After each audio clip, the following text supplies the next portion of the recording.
Hello viewers, কেমন আছেন সবাই? আশা করি সবাই অনেক অনেক ভালো আছেন। রিনিয়া এক্সপ্লেইনসের নতুন আরেকটি ভিডিওতে আপনাদের সবাইকে স্বাগত জানাই। চলুন কথা না বাড়িয়ে আমরা মূল ভিডিওতে চলে যাই। এপিসোড ৮-এর শুরুটা হয় শ্রাইনের দৃশ্য দেখিয়ে। এখানে স্পিরিট মাদার ইয়মহার থেকে সেই অভিশপ্ত কার্সকে এখনও সরাচ্ছিলেন। ইয়মহার এখানে অনেক কষ্ট হচ্ছিল। ইয়মহা স্পিরিট মাদারকে রিকোয়েস্ট করে, প্লিজ আমাকে ছেড়ে দাও। তখন আমরা ইয়মহার একটি অতীত দেখতে পাই। ইয়মহা এখানে তার মৃত বাচ্চাকে দিয়ে একটি রিচুয়াল করছিল। রিচুয়ালটিতে আসলে সেই বাচ্চাটিকে দেবতায় রূপান্তর করা হয়। এমনটা করলে বাচ্চাটি আর কখনো শান্তি পাবে না। সে না নরকে যাবে আর না স্বর্গে। সে সারা জীবন দুনিয়াতেই এদিক ওদিক ঘোরাঘুরি করতে থাকবে। এতে করে স্পিরিট মাদার আর ওই আরেকটি অন্ধ শামান তাকে আটকে নেয় এবং সেখানে তারা কফিন নিয়ে আসে বাচ্চাটিকে দাফন করার জন্যে। এতে করে প্রেজেন্টে থাকা ইয়মহা বলে, আপনি আমার বাচ্চার জন্য কখনো কোনো গিফট আনেননি। একমাত্র গিফট যেটা আপনি এনেছেন সেটা ছিল কফিন। তখন স্পিরিট মাদার বলে, এটা আমি তোমার আর তোমার বাচ্চার ভালোর জন্য করেছি, কেননা তুমি যেটা করতে যাচ্ছিলে সেটাতে তোমার বাচ্চার অনেক বড় একটা ক্ষতি হতো। সে সারা জীবন দুনিয়াতেই এদিক ওদিক ঘুরতে থাকতো। তুমি নিজের বাচ্চার সাথে এটা কিভাবে করতে পারলে? তারা তখন কার্স সরানোর সেই রিচুয়ালটি শেষ করে। ইয়মহা বলে, আপনি অনেক পস্তাবেন এই কার্সটি সরিয়ে। তখন স্পিরিট মাদার বলে, আমি পস্তাবো না, তুমি পস্তাবে। আমি তোমার শরীর থেকে যে কার্সটি সরিয়েছি এটার জন্যে অনেক টাকা দিতে হয় এবং আমি তোমার থেকে এই টাকার বদলে ভক্তি চাই। তখন ইয়মহা বলে, ভক্তি? আপনার কি আবারও সেই নকল মা হওয়ার শখ জেগেছে নাকি? যে বাবা মা আমাকে ছেড়ে দিয়েছিল তাদের সাথে অন্তত আমার রক্তের কানেকশন ছিল, কিন্তু আপনার সাথে আমার কোনো কানেকশনই নেই। আপনি আমাকে সেই সময় ছেড়ে দিয়েছিলেন যখন আপনাকে আমার সব থেকে বেশি প্রয়োজন ছিল। আপনি আমাকে নষ্টা মেয়ে বলেছিলেন এবং আমাকে বের করে দিয়েছিলেন। তারপর আপনি আমার জায়গায় আরেকটি নতুন বাচ্চাকে নিয়ে এসেছিলেন, আর সেও এখন যথেষ্ট বড় হয়ে গেছে। তাকে আপনি কবে ছাড়ছেন? সিন এখান থেকে শিফট হলে আমরা স্কুলের দৃশ্য দেখতে পাই। এখানে গ্যনহো আর সঙ্গা একে অপরের হাত ধরে ছিল বলে জিহো তাদেরকে জিজ্ঞেস করে, তোমরা কেন এইভাবে আছো? তখন সঙ্গা বলে, এটা অনেক লম্বা কাহিনী, তোমাকে পরে কখনো বলবো, কিন্তু আপাতত আমাদের এভাবেই থাকতে হবে। তখন জিহো বলে, তোমরা যদি এভাবে থাকো তাহলে তো লোকজন মনে করবে তোমরা ডেট করছো। তখন সঙ্গা বলে, আরে একদমই না। তখন গ্যনহো বলে, তুমি একদমই না কেন বললে? তখন সঙ্গা বলে, আমরা যে সিচুয়েশনের মধ্য দিয়ে যাচ্ছি এখানে আমরা ডেট করছি কি করছি না এটা ইম্পর্টেন্ট নয়। তখন জিহো বলে, না এটা অবশ্যই ইম্পর্টেন্ট। গ্যনহুও বলে, হ্যাঁ এটা ইম্পর্টেন্ট, কেননা আমি তোমাকে পছন্দ করি। এরপরে আমাদেরকে ক্লাসের দৃশ্য দেখানো হয়। এখানে হ্যারি দোহিয়নের চুল জবরদস্তি বেঁধে দিচ্ছিল, কেননা তার চুল সবসময় উস্কো খুস্কো এবং এলোমেলো থাকে, যেটা হ্যারির একদম পছন্দ হয় না। পাশের সিটেই আবার জিনুং তার কুকুরের কথা চিন্তা করে কান্না করছিল। তখনই হঠাৎ তার চোখ দোহিয়নের দিকে যায়। এখানে সে দোহিয়নের ছবি আর তার কুকুরের ছবি মিলিয়ে দেখে দুটো একদম সেম সেম লাগছে। সে তখন দোহিয়নকে বলে, বকি, আমি তোমাকে অনেক মিস করেছি। দোহিয়নকে এখানে সে জড়িয়ে ধরে কান্না করতে থাকে। সবই ঠিক আছে ভাই, কিন্তু মায়া মানুষের চেহারা ওর কাছে কুকুরের মতো কেমনে লাগলো? যাই হোক, আমরা কাহিনীতে চলে যাই। এখানে পুনরায় আবার শ্রাইনের দৃশ্য দেখানো হয়। ফ্লাওয়ার মাস্টার ইয়মহাকে একটি ঘরের ভিতরে এনে তাকে বলে, তুমি এসব কি করছো? এখন তুমি এখান থেকে বেরো হতে পারবে না। ইয়মহা বলে, আমি এখান থেকে বের হতেও চাই না, কেননা অভিশপ্ত শক্তি তো এখানেই আছে। তখন ফ্লাওয়ার মাস্টার বলে, তাহলে তুমি এতক্ষণ নাটক কেন করছিলে? ইয়মহা বলে, আমি তো বরাবরই এমনটাই করেছি। ফ্লাওয়ার মাস্টার বলে, তুমি অনেক পস্তাবে, দেখে নিও, তোমার কোনোদিনও ভালো হবে না, তুমি স্বার্থপর। এদিকে সারাদিন স্কুলে সঙ্গা আর গ্যনহু একে অপরের হাত ধরে রাখছিল, একমাত্র টয়লেটে যাওয়া ব্যতীত। জিহো এতে করে অনেক জেলাস ফিল করে। স্কুল শেষে বাড়ি যাওয়ার পথে গ্যনহু সঙ্গাকে বলে, আমি যখন বলেছিলাম তোমাকে আমি পছন্দ করি তুমি তখন অনেক ভয় পেয়ে গিয়েছিলে তাই না? সঙ্গা বলে, মোটেও না, আমার অনেক ভালো লেগেছিল। সঙ্গা তখন গ্যনহুকে জিজ্ঞেস করে, এমনিতে তোমার আমাকে কবে থেকে এত সুন্দর লাগলো? গ্যনহু তখন বলে, মনে আছে ছাদে একদিন তুমি আমার মাথায় হাত বুলিয়ে দিয়েছিলে, সেদিন তোমাকে অনেক সুন্দর লাগছিল। এখানে তারা যখনই মিষ্টিমুখ করতে যাবে তখন তাদের মাঝখানে কাবাব মে হাত জিহো চলে আসে এবং জিহো এসে সঙ্গাকে বলে, সঙ্গা, আমিও তোমাকে অনেক পছন্দ করি। আমরা এখানে দেখতে পাই সঙ্গা দুটি মাছলির মাঝখানে ফেসে গেছে। পরের সিনে আমাদেরকে আবার ক্লাসরুম দেখানো হয়। এখানে জিনুং দোহিয়নের দিকে তাকিয়েছিল এবং সে খাতায় দোহিয়নের অনেক সুন্দর একটি ড্রয়িং করে রেখেছিল। দৈহন তাকে বলে, প্লিজ তুমি এখান থেকে সরে যাবে, আমার না অ্যাজমা রয়েছে আর তোমার মধ্যে থেকে সিগারেটের গন্ধ আসছে, এতে করে আমার কাশি হচ্ছে। দৈহনের কষ্ট হচ্ছে দেখে জিনুং সকল সিগারেটকে ডাস্টবিনে ফেলে দেয় এবং ক্লাসের সবাইকে হুমকি দেয়, যদি তোমরা কেউ সিগারেট খাও তাহলে আমি তোমাদেরকে জানে মেরে ফেলবো। এবং জিনুং এখানে প্রতিজ্ঞা করে সে আর জীবনে কোনোদিন সিগারেট খাবে না। এখানে বমের কাছে বারবার আননোন নাম্বার থেকে কল আসছিল, কিন্তু বম সেগুলোকে কাট করে দিচ্ছিল, কেননা সে আননোন নাম্বারের কল রিসিভ করে না। তখন আবার তার ফ্রেন্ডের কল আসে, সে কলটি রিসিভ করলে তার ফ্রেন্ড তাকে বলে, হ্যালো দোস্ত, তোমাকে একটু আগে যে ফোন করছিল তাদেরকে আমি ফোনটা দিচ্ছি, তুমি তাদের সাথে কথা বলো। আমরা দেখতে পাই এটা সেই বুলি করা ছেলেগুলো ছিল। আসলে বমের ফ্রেন্ড এখানে জানতো না যে এই ছেলেগুলো আসলে বমকে বুলি করতো। সেই ছেলেগুলো তাকে জানায়, দোস্ত, আমার ফোন নাম্বারটা তুমি সেভ করে নিও, ঠিক আছে? এখানে বম অনেক চিন্তিত হয়ে পড়ে। অপরদিকে জিহো সঙাকে বলছিল, সঙা, আমি জানি না এই অনুভূতি কখন থেকে শুরু হয়েছে, কিন্তু যেদিন তুমি গ্যনহুকে প্রথম দেখেছিলে এবং বলেছিলে যে তুমি তাকে ভালোবাসো, সেদিন থেকে আমি বুঝতে পেরেছি যে আমি তোমাকে অনেক আগে থেকে ভালোবাসতাম। কিন্তু গ্যনহু তোমার প্রথম ভালোবাসা ছিল, তার প্রতি তোমার ভালোবাসা দেখে আমি কখনো আমার অনুভূতি তোমাকে বলতে পারিনি, কিন্তু আমি চাই তুমি আমাকে একটু অন্তত সুযোগ দাও। তখন সঙা বলে, ঠিক আছে, এই পংসু ভূতটাকে আমরা আগে তাড়িয়ে নিই, তারপরে এই ব্যাপারে ভাবা যাবে। এরপরে জিহো সেখান থেকে চলে গেলে সঙা আর গ্যনহু ঘুমিয়ে পড়ে। এখানে সঙা ঘুমিয়ে গেলেও গ্যনহুর ঘুম আসছিল না, কেননা সঙার সাথে তার হাত বাঁধা ছিল। সঙা এখানে আবার গত রাতের মতো গ্যনহুর দিকে টার্ন করে, এতে করে গ্যনহুর অনেক অস্বস্তি হয়। গ্যনহু বলে, এর শোয়ার ঢং একদমই ভালো না। সঙা এখানে শুধু গ্যনহুর দিকে ঘেঁষছিল এবং গ্যনহু ওদিকে সরে যাচ্ছিল। সরতে সরতে একটি পর্যায়ে গ্যনহু বিছানা থেকেই পড়ে যায়।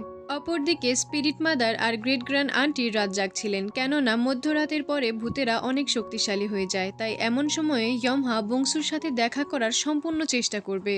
আমরা দেখতে পাই মধ্যরাত্রি হয়ে গেলে বংশু নিজের হুঁশে চলে আসে। সে তখন সঙার কাছ থেকে নিজের হাত ছাড়িয়ে নিয়ে সেখানে শুয়ে সঙাকে দেখতে থাকে। আমরা এখানে জানতে পারি যে বংশু সেই বাংলোর ভেতর থেকে সঙাকে রোজই দেখত। এমন সময়ে ইয়মহা তাকে সামান করে, এজন্যে সে ইয়মহার সাথে দেখা করতে যায়। এখানে spirit mother, flower master are great grand aunty তাদের পিছু করছিল এবং লুকিয়ে লুকিয়ে তাদের কথা শুনছিল। এখানে ইয়মহা বংশুকে বলে, তুমি কবে থেকে আমার রক্ষাকারী দেবতা হচ্ছ? বংশু বলে, 10 বছর পর। তখন ইয়মহা বলে, আমার সাথে বেশি চালাকি করার কোনো চেষ্টা করো না, ঠিক আছে? তোমার মতো খারাপ আত্মাকে আমি যে দেবতা হওয়ার অধিকার দিয়েছি, এটা তোমার অনেক বড় ভাগ্য। তখন বংশু বলে, কে কাকে কি বলছে? তোমার থেকে খারাপ মানুষ আমি আমার জীবনে একটাও দেখিনি। তখন ইয়মহা বলে, তুমি যদি আমার সাথে থাকো তাহলে তুমি সেফ থাকবে, না হলে তোমার বিপদ রয়েছে। এতে করে বংশু বলে, কি সব আজে বাজে কথা বলছো? যদি এমনটাই হতো তাহলে তুমি আমাকে নিজের রক্ষাকারী দেবতা হিসেবে বেছে নিতে না। এটা বলে বংশু সেখান থেকে চলে যায়। এরপরে সে সঙার কাছে তার ঘরে চলে আসে। এখানে সে সঙার টেবিলে একটি বই দেখতে পায়, যার নাম ছিল শয়তান তাড়ানোর বই। সে বলে, বাহ, এই বইটিও পড়ছি, ও কত বোকা। সুন্দরী মেয়েরা কেন যে এত বোকা হয় এটা আমি বুঝি না। অপরদিকে আমরা দেখতে পাই সেই অন্ধ শামান শ্রাইনে চলে এসেছে। সে এখানে বলে, আমি জানতাম কিছু না কিছু একটা গড়বড় হচ্ছে। ডংচন, তুমি এসব কি করছো? তখন ইয়মহা বলে, সেদিন আপনার চোখে আঘাত না করে আপনার গলা কেটে দেওয়া উচিত ছিল, তাহলে আপনি এখন ওপারে শান্তি পেতেন। এখানে আপনার এসব দেখতে হতো না। ও সরি, আপনি তো এখনো দেখতে পান না। এমন সময়ে তাদের কথাবার্তা শুনে সঙা সেখানে চলে আসে। এতে করে অন্ধ শামান বলে, আমার বাচ্চা, তোমার সাথে যেটা আছে সেটা অনেক খারাপ শক্তি, তার হাত তুমি কেন ধরে রেখেছো? খারাপ শক্তির হাত ধরতে নেই, তুমি তাকে ছেড়ে দাও। সঙা তখন বলে, আপনি কোথাও একটা ভুল বুঝছেন, গ্যনহু কোনো খারাপ আত্মা নয়। তখন অন্ধ শামান বলে, তুমি বুঝছো না লিটল ফেরি, সে অনেক খারাপ আত্মা, এটি অনেক পাপী আত্মা, এর সাথে থাকলে তোমার মৃত্যু হতে পারে। অন্ধ শামান এখানে লাঠি দিয়ে গ্যনহুর দিকে আঘাত করতে গেলে গ্যনহু লক্ষ্য করে এটা সঙার শরীরে লাগতে পারে, এজন্য সে সঙাকে সরিয়ে দেয়। তাদের হাত বিচ্ছিন্ন হয়ে গেলে বংশু তার শরীরকে কবজা করে নেয় এবং বংশু তখন অন্ধ শামানকে অ্যাটাক করে, তার গলা চেপে ধরে। অন্ধ শামান বলে, তুমি কতটুকু পাপী হলে তোমার আত্মা এতটা জঘন্য এবং এতটা অপবিত্র হতে পারে? অন্ধ শামান এখানে তাকে ভাগানোর জন্য মন্ত্র পড়তে থাকে। বংশু তখন লাঠি দিয়ে অন্ধ শামানকে আঘাত করতে গেলে সঙা তাকে বলে, প্লিজ বংশু, তুমি এমনটা করো না। তার কথা শুনে বংশু দ্রুতই পিছে সরে যায়। সঙ্গা তখন বংশুর হাত ধরলে বংশু আবার জ্ঞানহুতে পরিণত হয় এবং অন্ধ সামানের গলা ছেড়ে দেয়। জ্ঞানহু তখন সবার কাছে ক্ষমা চায় এবং সঙ্গাকে নিয়ে রুমে চলে যায়। সঙ্গাকে সে তখন বলে, আমার কথা ভালো করে শোনো সঙ্গা, আমার কাছে একটা প্ল্যান আছে, কিন্তু প্ল্যানটা আমি তোমাকে বলতে পারবো না, কেননা এটা বললে বংশু এটা জেনে যাবে। তুমি শুধু আমি যা বলছি তাই করো। তুমি 1 থেকে 3 গুণার মধ্যে এই রুম থেকে বাইরে চলে যাবে এবং আমাকে কল করতে থাকবে দরজা লক করে, যে পর্যন্ত না বংশু ওয়াদা করে যে সে আর কারো ক্ষতি করবে না। এখানে জ্ঞানহু 1 থেকে 3 গুণার পর সঙ্গা দ্রুত বাইরে গিয়ে দরজা লক করে দেয় এবং জ্ঞানহুর কথা মতো জ্ঞানহুর নাম্বারে কল করে। এখানে জ্ঞানহু চালাকি করে নিজের কলের রিংটনে সেই গোলাগুলির আওয়াজকে সেট করে দিয়েছিল, যাতে করে বংশুর কষ্ট হয়। গোলাগুলির শব্দে বংশু ছটফট করতে থাকে। সে কান্না করে বলে, প্লিজ এই আওয়াজকে বন্ধ করো, আমার অনেক কষ্ট হচ্ছে। তখন সঙ্গা বলে, আগে ওয়াদা করো তুমি এভাবে কাউকে আর কোনোদিন কষ্ট দেবে না। বংশু তখন বলে, হ্যাঁ আমি ওয়াদা করছি, আমি কাউকে কষ্ট দেবো না, প্লিজ তুমি এটা বন্ধ করো। তখন বংশুকে অন্ধ সামানের কাছে নিয়ে যাওয়া হয়। সে অন্ধ সামানকে প্রমিস করে যে আমি এখন থেকে কারো কোনো ক্ষতি করব না। এরপরে বংশু সঙ্গার হাত ধরলে সে আবার জ্ঞানহুতে পরিণত হয়। তখন অন্ধ সামান জ্ঞানহুকে জিজ্ঞেস করে, তোমার কি শরীরের কোনো অঙ্গে ব্যথা হচ্ছে? জ্ঞানহু বলে, হ্যাঁ আমার কানে ব্যথা হচ্ছে। অন্ধ সামান বলে, এটাকে বলা হয় ইয়ংচন, অর্থাৎ তুমি ভূতেদের কথা শুনতে পাবে। ধীরে ধীরে তোমার সাথে যদি এমন হয় যে তুমি ভূতেদের সাথে কথা বলতে পারছো, ভূতেদেরকে দেখতে পাচ্ছ, ভূতেদের গন্ধ পাচ্ছ, তাহলে তুমি আর ফিরতে পারবে না। এমনটা যেদিন হবে সেদিন তুমি ভূতে এবং ভূত তোমাতে রূপান্তর হয়ে যাবে। এজন্য যদি শরীরে কোনো প্রকার পরিবর্তন আসে তাহলে দ্রুত আমাকে জানাবে, ঠিক আছে? জ্ঞানহু বলে, ঠিক আছে, আমি অবশ্যই আপনাকে জানাবো। এখানে সঙ্গা ইয়মহাকে বলে, ঠিক আছে আমি তোমাকে মাফ করে দিচ্ছি। ফ্লাওয়ার মাস্টার বলে, দেখো তো সঙ্গা কত ভালো একজন মেয়ে, সে তোমাকে মাফ করে দিয়েছে, আর তুমি দেখো অ্যাটিটিউডের ঠেলায় তার সাথে কথাও বলছো না। এখানে ফ্লাওয়ার মাস্টার সঙ্গাকে বলে, আসো তোমাকে ইয়মহার সাথে পরিচয় করিয়ে দিই। ইয়মহা হচ্ছে তোমার স্পিরিট সিস্টার, অর্থাৎ তোমার স্পিরিট মাদার জেনারেল ডংচিনের প্রথম স্পিরিট ডটার। সকাল হয়ে গেলে অন্ধ সামান সেখান থেকে চলে যায়। অপরদিকে শর্ত মোতাবেক স্কুলে যাওয়ার সময় সঙ্গা জ্ঞানহুর হাত ছেড়ে দেয়। এতে করে বংশু জাগ্রত হয়ে যায়। সঙ্গা বংশুকে জিজ্ঞেস করে, তুমি স্কুলে কেন যেতে চাইছো?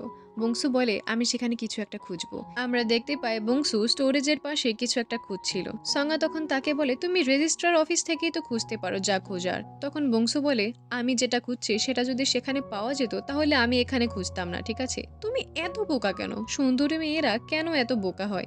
এমন সময়ে সঙ্গার ফোনে অ্যালার্ম বাজে। আসলে জ্ঞানহুর আর্চারি প্র্যাকটিসের সময় হয়ে গেছে। তখন সঙ্গা আর জ্ঞানহু আর্চারি প্র্যাকটিসের জন্য যায়। এখানে সঙ্গা জ্ঞানহুর পিঠে হাত রেখেছিল। তখন কোচ জ্ঞানহুকে বলে, দেখো এটা আর্চারি প্র্যাকটিসের জায়গা, কোনো পার্ক নয় যে তুমি তোমার গার্লফ্রেন্ডকে নিয়ে এখানে ঘোরাঘুরি করতে আসবে। আর তুমি কেন সারাক্ষণ একে শুধু টাচ করতে থাকো? টাচ করা ছাড়া তোমার আর কোনো কাজ নেই? সঙ্গা তখন কোচের কানে কানে বলে যে টাচ করা মানে হচ্ছে এনকারেজ করা, এতে করে প্লেয়ারের উৎসাহ বাড়ে, আপনিও টাচ করে দেখুন। তখন কোচ তাকে টাচ করলে দেখে যে জ্ঞানহুর নিশানা একদম সঠিক জায়গায় লেগেছে। এটা দেখে সেখানে উপস্থিত অন্যান্য প্লেয়াররাও এই সেম জিনিসটাকে কপি করতে থাকে। জিহো বলে, কি পাগলের জায়গায় চলে এসেছি আমি। এখানে আর্চারি কম্পিটিশনের সময় দ্রুতই এগিয়ে আসছিল। এখানে জ্ঞানহু ভালো মতো প্র্যাকটিস করে আর বংশু তার সেই জিনিসটিকে খুঁজতে থাকে। এভাবেই দিন কাটতে থাকে। পরের দৃশ্যে আমরা দেখতে পাই ইয়মহা বংশুকে বলে, বাচ্চাদের সাথে খেলা হয়ে গেলে একটু সিরিয়াস হও, আমার কাজটাও করো। তখন বংশু বলে, আমার সাথে বেশি চালাকি করবে না, ঠিক আছে? আমাকে ছাড়া তুমি সমান হতে পারবে না, এজন্য তোমার সবসময় আমার সাথে থাকতে হবে, আমাকে রক্ষা করতে হবে, তুমি আমার সাথে বেশি চালাকি করো না। এটা বলে বংশু সঙ্গার রুমে চলে যায়। গিয়ে দেখে সঙ্গা টেনশন করছে। সঙ্গা এখানে বলে, আমি কোনো উপায় খুঁজে পাচ্ছি না, কিভাবে জ্ঞানহুকে তোমার থেকে আলাদা করব। তখন বংশু বলে, শুধু বই খুলে রাখলে কাজ হয় না, ঠিক আছে? তোমাকে অবশ্যই এটাকে পড়তে হবে। এত সুন্দর চেহারা, তারপরেও তোমার মাথায় কোনো বুদ্ধি নেই, তুমি এই ভাষা পড়তে জানো? সঙ্গা বলে, না। বংশু তখন তাকে ওই বইয়ের লেখাগুলোর মানে বোঝাতে থাকে। এখানে লেখা ছিল যে যদি আক্রান্ত ব্যক্তির শরীরে তালিসমান স্থাপন করা হয় তাহলে তার শরীরে যে ভূত ভর করেছে সে ভূত আগামী 24 ঘন্টা পর্যন্ত তার শরীরে কবজা করতে পারবে না। সঙ্গা তখন জ্ঞানহুর শরীরে সেই তালিসমান স্থাপন করে দেয়। এরপরে সে জ্ঞানহুকে বলে, আগামী 24 ঘন্টা পর্যন্ত বংশু তোমার শরীরে কোনো কবজা করতে পারবে না। আর এটা করার জন্য বংশু আমাকে অনেক হেল্প করেছে। তারপরেও অতিরিক্ত সাবধানতার জন্য তুমি প্লিজ আমার লিপ বামটিকে তোমার কাছে রেখো। সঙ্গা এখানে লিপ বামটি জ্ঞানহুকে দিতে গেলে তারা একটু বেশি কাছাকাছি চলে আসে। এতে করে জ্ঞানহু দ্রুত দূরে সরে যায়। পরের দিন জ্ঞানহু যখন আর্চারি কম্পিটিশনে যায় এখানে তার একটু অস্বস্তি ফিল হয়। সে বারবার বংশুতে রূপান্তর হচ্ছিল, আবার জ্ঞানহুতে রূপান্তর হচ্ছিল। আসলে এখানে ঘটনা হচ্ছে ইয়মহা অপর দিক থেকে একটি কালো জাদু করছিল। এই কালো জাদুর প্রভাবস্বরূপ ইয়মহার আত্মা ওই খারাপ শক্তির আত্মার সাথে মিলিত হয়ে যাবে এবং এটার সাইড ইফেক্ট গিয়ে জ্ঞানহুর উপর পড়বে। অর্থাৎ এখানে জ্ঞানহুর আত্মা বংশুর আত্মাতে পরিণত হবে এবং বংশু জ্ঞানহুর আত্মার কবজা করে নেবে। জ্ঞানহু এখানে বুঝতে পারছিল না যে এটা কেন হচ্ছে। এমন সময়ে সঙ্গা তাকে ডাক দেয়। তখন কোচ বলে, যাও যাও, তার কাছে যাও, তাকে না ছুলে তো তুমি আবার এনার্জি পাবে না, যাও এনার্জি নিয়ে এসো। জ্ঞানহু তখন সঙ্গার কাছে যায়। সঙ্গা তাকে বলে, আমাকে একটি হাই ফাইভ দাও। হাই ফাইভ দেওয়ার সময় জ্ঞানহু লক্ষ্য করে সে আশেপাশের সকল প্রেতাত্মাদেরকে দেখতে পাচ্ছিল। এমনকি এখানে সঙ্গার দৈব্য শক্তিও সে নিজের চোখে দেখতে পাচ্ছিল।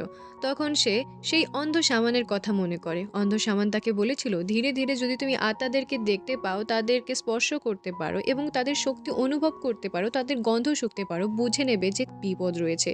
এখানে জ্ঞানহু মনে মনে বলে, আমি কি করব সঙ্গা, আমি আত্মাদেরকে দেখতে পাচ্ছি। এবং এরকম ক্রিটিক্যাল সিচুয়েশনে এপিসোডটি শেষ হয়ে যায়। আমি আশা করছি এপিসোডটি আপনাদের কাছে অনেক ইন্টারেস্টিং লেগেছে, কেননা এটা আমার কাছে অনেক ইন্টারেস্টিং লেগেছে এবং এর নেক্সট এপিসোড দেখার জন্য আমি অনেক আগ্রহী। আপনাদের যদি ভিডিওটি ভালো লেগে থাকে অবশ্যই এটাতে লাইক দিয়ে যাবেন এবং কেমন লাগলো কমেন্টে জানিয়ে যাবেন। আর সাবস্ক্রাইব একটু করে দেবেন যদি সম্ভব হয়, এতে করে উপকার হবে আমার। হ্যাঁ, দেখা হচ্ছে অন্য কোনো দিন। ততক্ষণ পর্যন্ত ভালো থাকবেন। আল্লাহ হাফেজ।